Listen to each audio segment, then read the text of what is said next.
It's Wednesday night, and you know what that means. Just a Bit Outside radio show live on the air, live on YouTube. We will be back on Facebook real soon. Real soon, I promise. And as always, you got Keisha, you got Mark. Keisha, how's it going?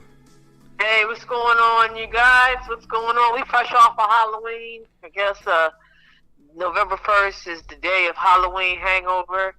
I gotta tell you, man. Halloween was on a Tuesday, but in my neighborhood, you would have thought it was Saturday. I mean, these kids was dressed up and out and drinking and jamming all night long last night. I don't know how your neighborhood was. My neighborhood's always quiet on Halloween. Yeah, I mean, that's, living in Midtown and living like a mile away from a big time college campus, man, it's got its up and downs. I'll just leave it at that. But the one thing I will say is, never a dull moment. Never a dull moment. But Halloween is always fun in the sports realm because we have, our favorite athletes dressing up. We have our favorite analysts and commentators dressing up. Mark, I just, just in the spirit of things, could you tell me one or two costumes that you saw yesterday that was really good? The one I really dug was Wembeamo. He was a Slender Man, which at his height, he had to be Slender Man. There was nothing else. Yeah, that was definitely a good one. LeBron James and his wife Savannah, they dressed up as Beetlejuice characters. Nice. So that was really good. But, Mark, we talked about this offline yesterday. Okay. One of the best costumes, and I'm surprised I didn't see more of it, was on an ESPN show called Around the Horn. And the panelists, they all dressed up just like they do every year. And man, I gotta say, was that Dominique Foxworthy as Jimmy Butler, or? Yeah, as Jimmy Butler, dressed up as Jimmy Butler yesterday. I think so. Yeah. Yeah, man. I mean, that shit was hilarious. That shit was hilarious. And, not only that one, but, God bless him. I love him. Woody Page as Taylor Swift. Oh, God. That was terrifying and fascinating at the same time. Oh, my God. Not as bad as DeAndre Jordan doing it. He was Taylor Swift? Yes. Oh, God. I missed that one. It was seriously disturbing. I mean, full beard and everything. Who was the dude that played that was dressed up as Pat McAfee on Around the Horn? Okay, and I'm sorry, it was not Dominique Foxworthy. It was actually Clinton Yates who played Jimmy Butler. But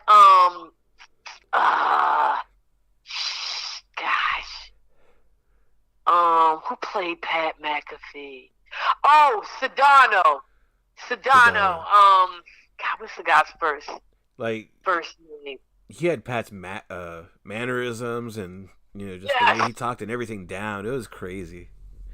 Yes. Jorge Sedano. Yes. Jorge Sedano. He was really great. But I gotta give it to Around the Horn. Hands down, they had me laughing the absolute most yesterday in the sports realm. And if you don't mind, I want to go I'll go just a bit outside the realm of sports really quickly. Just a couple of other things a couple honorable mentions that I would like to give out. I was at the gym yesterday on the treadmill, and I very rarely watch daytime talk shows. Yeah. And I just so happened to be on the treadmill midday, and I looked up, and Sherry Shepherd. Okay, first of all, I must not have seen Sherry Shepherd in like months to a year, because Shorty is slimmed down and is looking good. Oh, yeah? Okay, is second of all, I nearly fell off of the treadmill when she came out dressed up as Beyonce in the Renaissance costume, the all red joint. She had a dance team, dude. They did a dance routine. What? She had a mini Blue Ivy out there. Oh my God, I was cracking the hell up. Wow. I was cracking up, man. It was great. It was really great. She really did good. And then afterwards, there's another talk show host called Tamron Hall, who is absolutely gorgeous. That's my W. As a matter of fact, it's Wednesday? Yep. Yeah, Tamron Hall, #WCW. She was dressed up as Dorothy from The Wiz, and she had The Wiz cast, the Wiz Broadway cast on, and they did a little opening dance number, man. Like, yo, I swear to God, just all day, I had just been marveling at the effort that has been put into the costumes this year, man. I really did enjoy it. That's awesome. Hell yeah. All right, so let's get back into the realm of sports. We talked about it last week, and here we are. Trade deadline went down yesterday. All of the ghosts and ghouls and spooks and fakes and phonies, they were all in full effect yesterday. And when I say fake and phonies, I'm gonna put the Ravens under that list. For real. First thing first, Mark, what trade were you most impressed with after the deadline yesterday, man? Okay, I'm going to answer that, but this comment, I absolutely have to tell you it, because it's a Halloween costume. Okay. Harry says, Tiana Taylor dressed up as Loke Dog from Don't Be a Menace. Yo, I saw that. Yes, she killed it. Yo, I totally agree. Yes, Harry, thank you. I totally forgot about that one. Yes, she killed it. She looked just like Marlon, he says. I missed that one. Damn. Yes. Yo, complete with the water gun and the joint in the back of the head. Like, yo, the whole freaking nine. Dude, she had the twisted up face, the stance. I'm going to send that to you. I'm going to send it to you afterwards. Okay. Yo, when I saw that shit, like Harry said, she nailed it. She completely 100% nailed it. Nice. Yeah, send me that. I got to check that out. Yeah. Okay. Trade deadline. I would say the most impressive trade, but really, I think the only big trade. Right. I knew where you were going. Chase Young to the 49ers? Yeah. The Redskins, they kind of cleaned house there on their defensive side, traded another defensive dude. I can't remember who right now. But, and it shows the 49ers, like, they want to... They let Sweat go as well. Yeah. The 49ers, though, they're making moves at the trade deadline. They're about the only team that does, because was it last year or 2 years ago that they picked up Christian McCaffrey at the trade deadline? Yeah. And, changed that team. Like, it was a good team before that, and then when they picked up C-Mac, they just became next level. And you got to wonder, like, could this be the thing that pushes them into that Super Bowl win finally? Yeah. And Mark, we talked about this last week, didn't we? Didn't we talk about Chase Young and him being a pretty good bargaining chip for the Commanders? So the Commanders are obviously are going to be trending downward and are probably looking to trend downward. Yeah. There are a lot of people in that lower part, not in the M and the V, that are upset with the front office, that is upset with coaching. I've been hearing people say that the Commanders aren't going to be anything until Ron Rivera is gone. Ooh, damn. Yeah, I'm going to say something, which I think, me personally, I think that's a little harsh. Yeah. But they're clearly upset that they let go of one of their best players. But, realistically speaking, like I said, we said this last week, that this was a strong possibility that it was going to happen. And kudos to the San Francisco 49ers for beefing up, and to me, which was an already decent defense. Yeah. You know, I mean, they just made it, that much sweeter. So, yeah, I mean, and it's pretty much the big dealio. Yeah. You know, Derrick Henry, where did he go? Nowhere. Dalvin Cook, where did he go? Nowhere. And those were those. I mean, when we talked about Young, we talked about Cook, we talked about all these guys. And I gotta say, Mark, I was really surprised that we didn't get those running back moves that we were expecting. Hey, how about you? I'm not surprised. The NFL, they're more big on trades in the off season. You rarely see an in-season trade. Trade deadline, it happens sometimes, but it's never big names. Nothing really huge except for the rare occasion.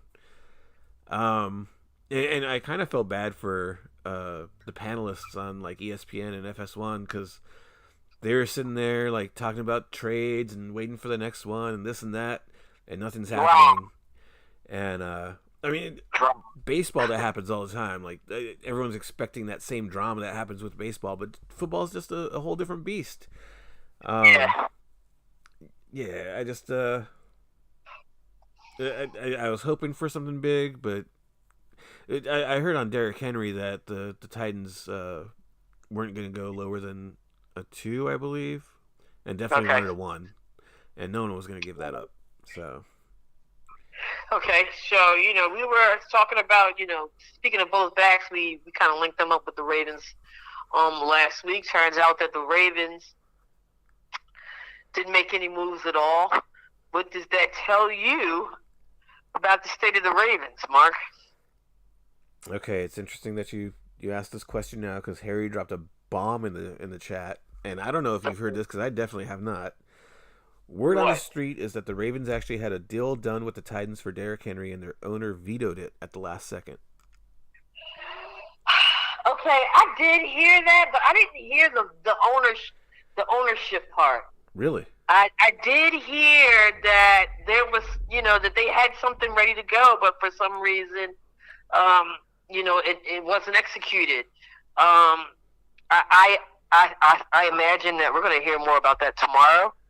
Yeah, I did hear that. Back to the original question, the Ravens' lack of movement. What does that tell you about the state of the Ravens? Well, in your opinion, not necessarily, this is what ownership or the front office is saying. This is what Harbaugh is saying. I'm just saying, in your own personal opinion, lack of movement tells you what? In my opinion, again, like the NFL doesn't do big trades in season, so I'm not shocked. I'm not surprised. They're comfortable with what they got. Exactly. That's what I was trying to pull from you. That we are okay. Yeah. We are okay. There's a lot of in the beginning when we lost Dobbins. There are a lot of my homeboys from other areas, from other regions. Shout out to my homeboy Mike Banks down there in New Orleans. That were like, oh my God, you're running back. You guys went through all of this stuff to get him, and now he's gone. I mean, of course, it's certainly not Aaron Rodgers level of panic, but was trying to instill a little panic. And we talked about this too, Mark. Like, dude, we're good with what we got. Yeah. And the last time we checked, shit's working. Right? Yeah, absolutely. Top of the division. 6-2, 5-2 record. So yeah, we're good. Yeah. If anything on offense, I don't think that the run game has ever been in question at any point this season. Yeah. Do we agree on that? Oh, yeah. These hoes going out here dropping that damn ball and that offensive line holding up. That's been the real question. But we have not, questioned whether Gus Edwards and company has been doing their job or not, because they have. So, it would have been really great. It would have boosted us to get either one of those fantastic running backs. But guess what? Ravens Ravens are 6-2 and they're kissing our ass this week. Now all of a sudden we are Super Bowl contenders. Now all of a sudden, excuse me, guys, we are real contenders for the AFC, right? I mean, seriously. Yeah. Did you notice how the tone changed up this week, yo? Oh, there was a show on ESPN today I was watching, and it was like the headline, the bar was Ravens lead top pick for AFC championship. Isn't that shit crazy? Isn't that crazy? Yeah. That's just so crazy to me. This is why I can't with this fair weather funky ass media, man. I'm trying to tell you, like, they just suck on the tit of whoever's hot right now.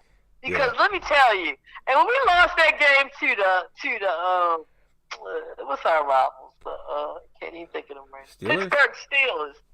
Oh, it was a whole different sing along. It was a whole different song. It was, it's crazy. It's crazy.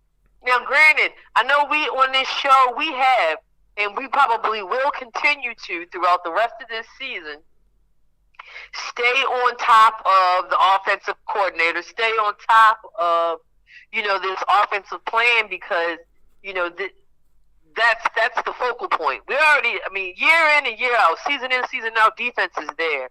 But, being at the home team, we will always have a little more scrutiny on offense. And we will always be hard on offense because we know what we got and we know what the potential is.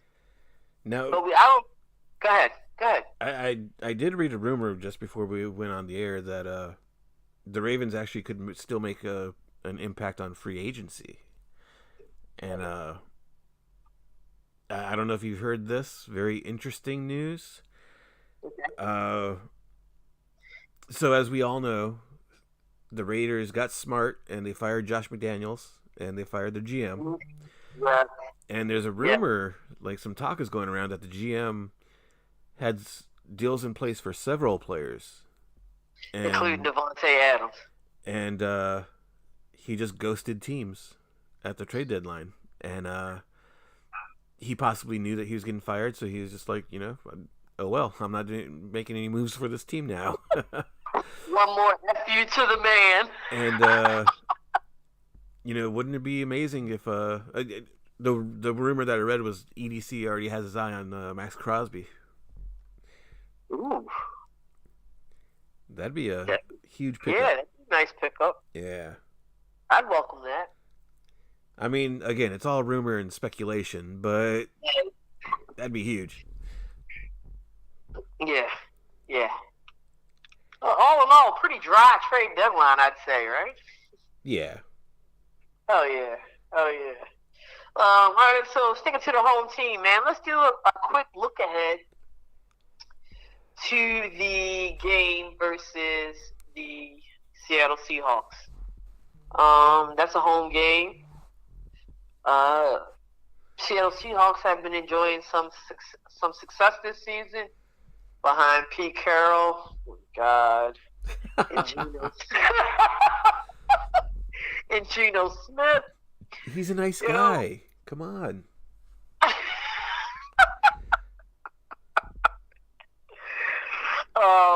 So yeah, they're coming to the bank, man. They're gonna take on a team that's very hot right now, and the Seattle Seahawks are hot within their own right too because they're 5-2. They had a bye week already. Yeah. Yeah, earlier, a couple weeks ago. So we have two quarterbacks with slightly similar styles. Of course, nobody runs like Lamar, but Geno has been doing his thing as well. I do believe we have, if we don't have the best defense in the NFL, then it would have to be top 3. So let's do this breakdown, okay? And this is why I was talking about our defense being the best. So Geno Smith has 9 touchdowns. Lamar Jackson has 9 touchdowns. Both pretty much the same. Total yards, Geno Smith has 1645. Lamar Jackson has 1767, so maybe about a little bit over 100 yards difference. So there's not much difference there, right? Okay. They're pretty even across the board on that. Now this is where it gets sticky, and this is where I believe the Ravens will be able to exploit the Seattle Seahawks. Geno Smith, 6 interceptions. Okay. 6 interceptions. Okay, we got some ball hawks out there, man. Especially these last 2 games, we got some hawks out there. All right, and Roquan Smith has got to he's emerged as the leader of the defense. He's been doing the damn thing. He's been lights out. He seems like he's been the driving force behind the defense, man. And I feel like our defense has the ability to make it a very bad day for Geno Smith. Okay. I think that would be our key to the game. I'm looking for Geno Smith to be out there trying to sling that rock, and the Ravens shut it down. What will you be looking at, Mark, in this upcoming game? I'm looking at Geno to have a great game. Really? Oh, Geno Stone. Oh! Geno Stone gonna get a pick, gonna get 2 picks, gonna get 3, maybe not 3 picks, but I definitely see him getting at least 1. And Mark. I mean, that was great. What do you have that last game? Yeah, Roquan. They're gonna put pressure on Geno Smith, and they're number 2 in the NFC right now. Seahawks are great. Don't get me wrong, but we've all seen that Geno Smith can just crumble in games, and once he starts having a bad game, he has a bad game. Yes, and, sir. I think he's gonna have a bad game Sunday. Word. So let's go ahead and get this easy money pick in. First easy money pick of the night. What the hell? Oh, there we go. Line, Baltimore, -6. Over under 44.5. How you liking that spread, Mark? Ravens -6 at home. -6 at home. That's a lot of points, Jack. It is, and like I said, they're not a second half team at all. So if it's somewhat close, it'll be a field goal game, not a touchdown game. Yeah. I'd go money line there, not points. Yep, let's take them on the money. And you know what, Mark? I'm going to go ahead and since we're talking about the Ravens and the easy money picks, I'm going to go ahead and pat us on the back last week. Because what did we say about that Arizona game? We told you take it down to 7 points. And the Ravens won 31-24. Yeah. So that was a push. So what I'm going to say to you guys is, if you want to live on the edge, take it down to about 3 points. I'll take the Ravens with a field goal. Anything more than that, hell no. If you want the sure money, if you want the sure easy money, let's go ahead and take that money line. I agree with Mark on that wholeheartedly. As far as that over under is concerned, 44.5 points. I'm thinking under on that. Yeah, I'm thinking of under 2. Go ahead, go for it. But it seems like the last couple weeks the Ravens have actually become scorers. So traditionally, I take them under. I'm going to take them under this week no matter what. But I wouldn't be surprised if they shock me and put an over on it. Yeah. Okay, and this is my reason for taking the under. Mark and I, we're both banking on Geno Smith to have a bad day during the air. Yeah. In the air, right? Yep. Okay, so what they're going to, if this holds true, what they will do is go to the ground game, and they do. The Seattle Seahawks has a legit running back with a gentleman by the name of Kenneth Walker.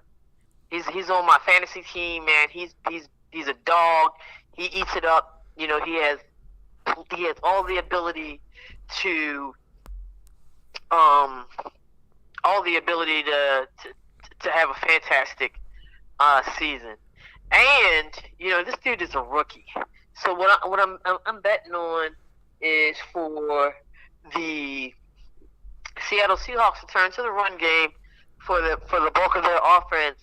And you know, we already know that the Ravens, you know, have a balanced attack with rushing as well, and that eats up clock. So, you know, barring one or two, maybe, you know, defensive scores, you know, I don't see this game going over 44.5. So, for the second bonus easy money pick for the game, for the Ravens game on Sunday, go ahead and take the under 44.5. If you want to, you know, feel a little safer, go ahead and add a few points, take it up to about 46.5, maybe 47. But yeah, I'm looking for a little bit below that. Okay. All right. Let's continue to go from. We're gonna go from football, and we got World Series Game 5 going down in about 30 minutes. They are in Arizona.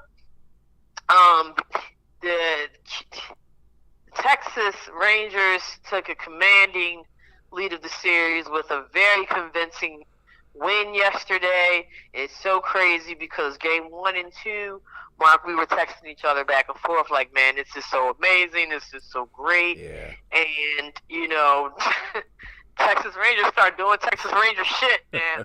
You know, and it always seems like they really try to turn it up late in the series, don't they? Yep. I mean, if you go and look at each match of each stage of this postseason, you know, once you get to game 3, 4, 5, you know, they just start stroking the lights. I don't know what it is. Like they just all of a sudden figure it out. They've seen enough and they know what to do. And you know, that seems like what's going down with the Arizona Diamondbacks. I mean, Mark, do you think Diamondbacks have any chance in winning this game tonight to hold on to this series? Jesus, God. So rough to say yes after the last night. It's what was that final? 10-1? It was like 11 or something, yeah. man. I think it was. And it's so tough to bounce back from a huge loss like that. Yeah, absolutely. Interestingly, have you seen the pitchers on this game? Yes, I did. It's the same ones from game 1. Yep. Eovaldi and Galen, however you say his name. Galen, and, yeah. That game was a hell of a game. Was. Oof. And really, the Diamondbacks kind of controlled it right up until, I mean, there was 2 outs in the 9th.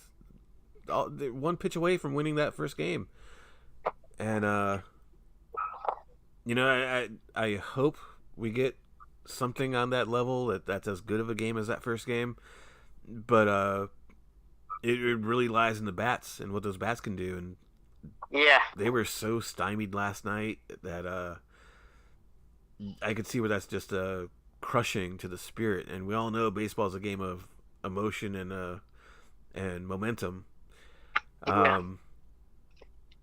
But I think I will go just a bit outside, and I will go the Answerbacks take game 5. Okay. You know what, man? I'm gonna piggyback. I'm gonna jump right on your back with that one, man. Like I want to believe that the Arizona Diamondbacks put up a fight today. Also, it'll be good for them to be back at home. You know, those last 2 L's that they took. Well, last night was just rough. I mean, they were really rough, and you know, even though they were at home, these last 2 L's, you know, hopefully that the crowd will come out there and energize them a little bit more because gosh, you know, yeah. I mean, yesterday I just couldn't. I was honestly shocked. You know, I mean, the Diamondbacks did try to get back into it towards the end of the game. But like you said, Mark, I mean, just taking a beat down like that just takes so much out of you. And they got a lot of young players on this team. Hopefully they can shake it off and get back out there behind one of their better pitchers and start swinging. I mean, it's going to be hard to do against Yovaldi. It's going to be hard to do. I mean, the game one, it started off low scoring. There wasn't, the real activity came late in the game. Yep. Right. So it's going to be hard to do. I'm going to go ahead and say, you guys, let's take the Arizona Diamondbacks easy money pick. I don't want you to take them on the money. Let's take them plus 1.5 to be on the safe side, just in case. I think that's fair. Okay. For tonight. Yeah. But ultimately, the Diamondbacks are going to lose this series. Yeah.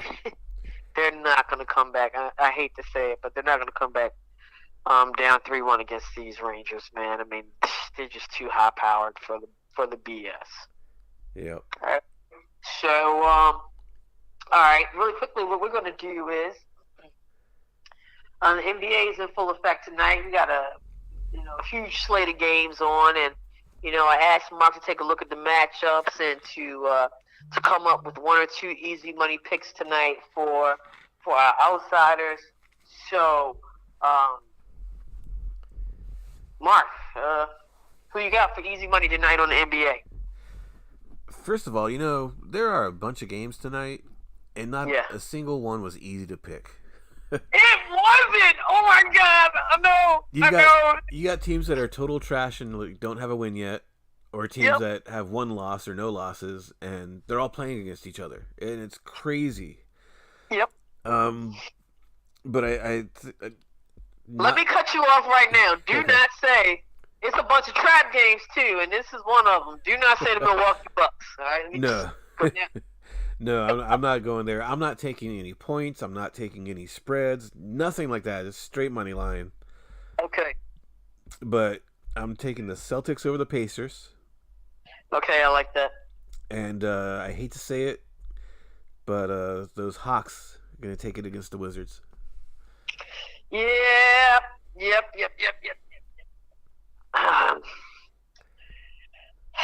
Man, the Wizards are hurting since they lost in their key. I definitely like it. I like them both.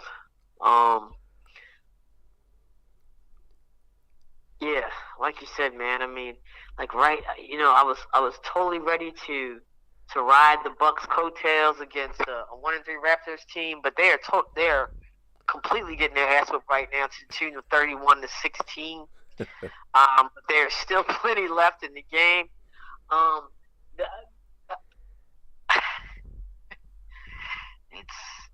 It's a rough one.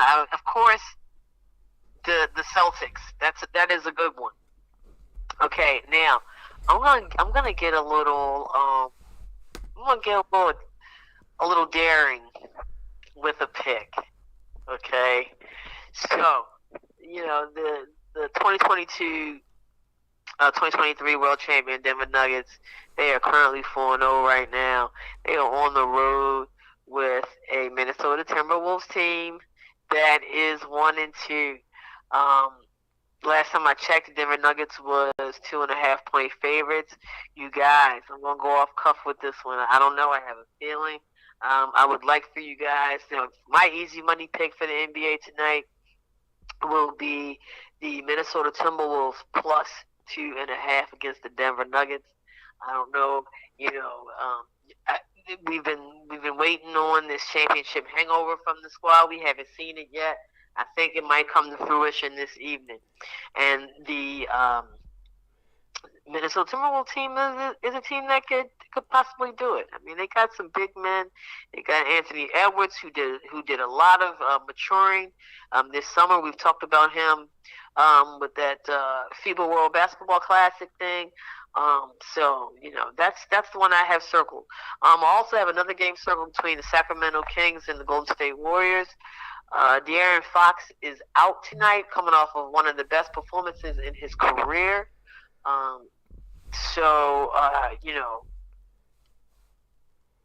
That's easy for me. I'm not dealing with spreads tonight either because it's just too funky. Golden State minus 7.5. That still feels like a tall order even without De'Aaron Fox. I would like them. I'd like them more at 3 to 5, 5 at the max. So that would be my second easy money pick for you guys. So there you got it. Timberwolves plus 2.5. Golden State Warriors minus 3 to 5. Okay. Another honorable mention. And also another, it's going to be another interesting game. I'm thinking about Pelicans over the Thunder, man. I was thinking about that. Huh? I was thinking about taking that one too, yeah. Yeah, that's another underdog special. So since we both agree on that, let's go ahead and put that down. So that's 5 easy money picks for you. Yeah, so let's go ahead and book that. New Orleans Pelicans. That game is at 7:30 on ESPN tonight. That's going to be an exciting game as well. We all know that Shai Glorious Alexander is, he's an early pick for a lot of people to win MVP this season. Zion is back and looking good. And that's going to be a fun one to watch. Definitely going to be a fun one to watch. Yeah. All right, so we're going to close it out with Thursday Night Football since we won't be airing tomorrow. Real quick. Yeah. There's a couple comments I want to hit. Oh, sure. Yes, please. Let's do it. Harry says, Jordan Poole thinks he's Steph Curry. That's his problem. You all see him trying to shoot from 3 and not watch it? and you had to figure this was coming. What did you think about Harden to the Clippers? Okay. Mark, I got to tell you, my biggest concern, how much I love Russell Westbrook. Okay? And last I checked, they did not have the best of relationships. So, I did not know how that was going to work out. Of course, today rolls around, they have footage. Well, really, it was last night too. Footage of Harden arriving on the scene. Russell Westbrook was all smiles. Did you see Russ in that press conference? What did he say? He was just clowning and being silly, and looking forward to playing with him again is what he's saying and all that. It just seems like everything is all good. I don't know if these dudes had a talk or whatever, but that was my biggest concern. Like, as far as personalities, the personality aspect of it all. But it seems like there's no problem there. So, I gotta say, man, the Clippers could use another scorer. They could use another scorer. Last night, the Clippers played. Oh my gosh, who the hell did they play last night? Hold on, bear with me 1 second. Okay, yeah, they played the Magic last night, and it wasn't until about the last. It was crazy. Both of these games, the Spurs, the Suns, which I was expecting to be a blowout, and the Magic and the Clippers, I was expecting to be a blowout, and nothing happened in this game until like the last 4 minutes of the game. Yeah. For the Spurs, they got their first huge win. I mean, and that's going to be a come through for the night. Big come through for Wemby and the Spurs to beat the mighty Phoenix Suns. Yeah, they were without Devin Booker and Bradley Beal. But, I mean, you had a bunch of young kids playing a bunch of vets, man. The Phoenix Suns are supposed to have that game in the bag. And for some reason, they left the door open, and Wemby and them stepped all the way through. Not only did they take part, they took over. They ended up winning that game. Now, back to the Clippers game. Okay, the reason why it's good, they need another scorer. Kawhi Leonard had an off game last night. Yeah. And to be honest with you, like I said, with this game, the Clippers spent the majority of the game down. And they didn't turn up until the last few minutes of the game. Now, they ended up winning by 16, but, I think having another scorer like James Harden, one, takes the pressure, it gives you another option if George or Leonard is not popping. And the other thing is, too, it takes the pressure, which is, I think, most beneficial. It takes the pressure off of Russell Westbrook to be that third scorer, and he can focus more on facilitating that basketball. Oh, yeah. So, to me, I like it. To me, it's one of the best scenarios that James Harden could have asked for. Yep.